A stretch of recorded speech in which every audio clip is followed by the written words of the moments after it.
Hello বন্ধুরা, আপনাদের স্বাগত জানাই বাংলা মেডিসিন রিভিউ ইউটিউব চ্যানেলে।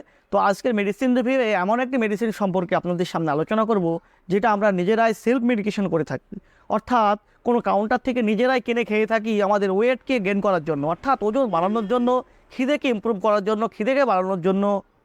তো আজকে জানবো যে এর সঠিক ব্যবহার সম্পর্কে, এর সাইড ইফেক্ট সম্পর্কে, এর সঠিক ডোজ সম্পর্কে, তাছাড়া কী কী সাবধানতা অবলম্বন করে সিরাপটি ব্যবহার করতে হবে ও কোন কোন ব্যক্তিদের ক্ষেত্রে সিরাপটি একেবারে নেওয়া যাবে না, এর মুড অফ অ্যাকশান সম্পর্কে বিস্তারিত আলোচনা করব।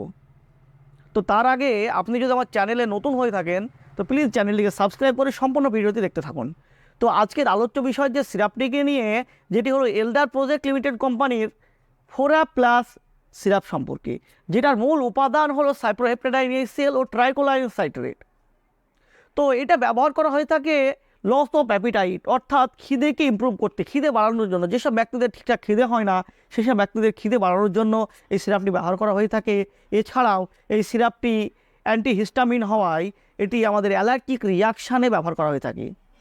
যদি কোনো অ্যালার্জেনের কারণে আমাদের শরীরে অ্যালার্জি দেখা দেয় সেক্ষেত্রেও এই সিরাপটিকে ব্যবহার করা হয়ে থাকে সেই অ্যালার্জিকে কমানোর জন্য। এছাড়াও এটি অ্যাজ এ সিডেটিভ হিসাবে ব্যবহার হয়ে থাকে, অর্থাৎ যাদের ঠিকঠাক ঘুম হয় না, অর্থাৎ অনিদ্রাজনিত কারণে যারা ভোগেন সেই সব ব্যক্তিদের ক্ষেত্রে, সেসব ব্যক্তিদের ঘুমকে বাড়াতে এই সিরাপটি ব্যবহার করা হয়ে থাকে। তো চলুন জেনে নিই এতে থাকা সাইপ্রোহেপ্টাডাইন উপকরণটি আমাদের শরীরে কীভাবে কাজ করে।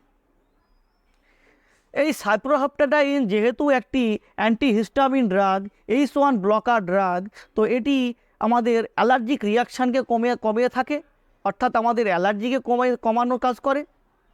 এছাড়াও এই সাইপ্রোহেপ্টাডাইন সেরোটোনিন অ্যান্টাগনিস্ট হিসাবেও কাজ করে, অর্থাৎ এই সাইপ্রোহেপ্টাডাইন আমাদের হাইপোথ্যালামাসকে স্টিমুলেট করে যাতে করে সেরোটোনিন নামক হরমোনের প্রোডাকশানকে কমিয়ে দেয়।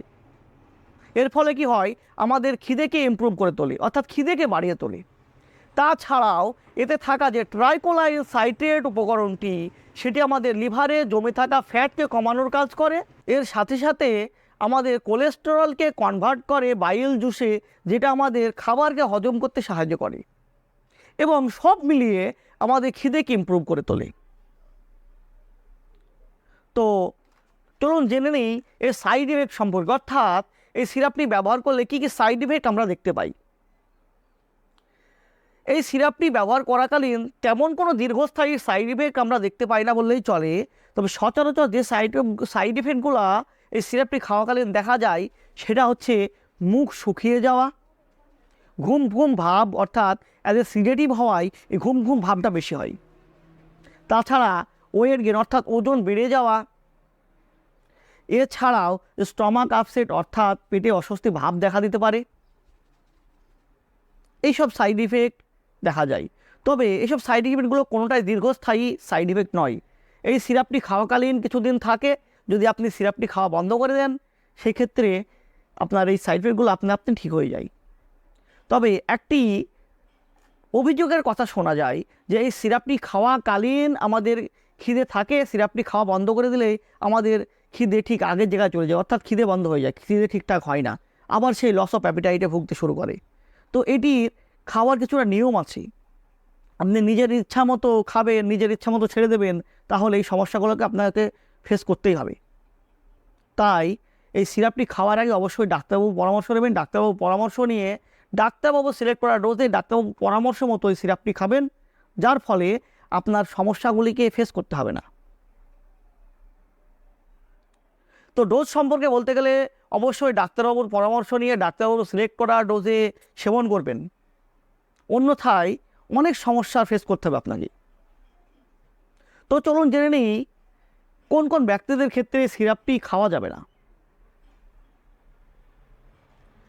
যদি কারোর প্রোস্টেট গ্ল্যান্ডের সমস্যা থাকে, পেশাব কম হয়, সেক্ষেত্রে সিরাপটি খাওয়া যাবে না। এছাড়াও কিডনির কোনো সমস্যা থাকলে, হার্টের রোগী থাকলে, সে হার্টের রোগীর ক্ষেত্রেও এই সিরাপটি দেওয়া যাবে না, এবং কি উচ্চ রক্তচাপেও এই সিরাপটি খাওয়া যাবে না। তাছাড়া ল্যাকটেট মাদার, অর্থাৎ স্তনদানকারী মায়েদের ক্ষেত্রে এই সিরাপটি না নেওয়াই ভালো, এবং প্রেগনেন্ট মহিলাদের ক্ষেত্রে সিরাপটি ডাক্তারবাবুর পরামর্শে খুবই সতর্কতার সঙ্গে ব্যবহার করা যায়। তো বন্ধুরা, যে কোনো সিরাপ, শুধু এই ফোরাপ প্লাস সিরাপ বলেই নয়, যে কোনো সিরাপ, যে কোনো মেডিসিন সেলফ মেডিকেশন করা বিপজ্জনক হতে পারে, অর্থাৎ আপনাকে অনেক সমস্যা ফেস করতে হতে পারে। তো তাই বলবো, ডাক্তারবাবুর পরামর্শ ছাড়া কখনও কোনো মেডিসিন সেবন করবেন না। তো বন্ধুরা, এই ছিল ফোরাপ প্লাস সিরাপ সম্পর্কে একটি ভিডিওটি যদি আপনাদের ভালো লেগে থাকে চ্যানেলটিকে প্লিজ সাবস্ক্রাইব করে দেবেন এবং লাইক দিতে ভুলবেন না। তো বন্ধুরা, সুস্থ থাকবেন, ভালো থাকবেন, আবারও দেখা হবে অন্য কোনো ভিডিওতে। ধন্যবাদ।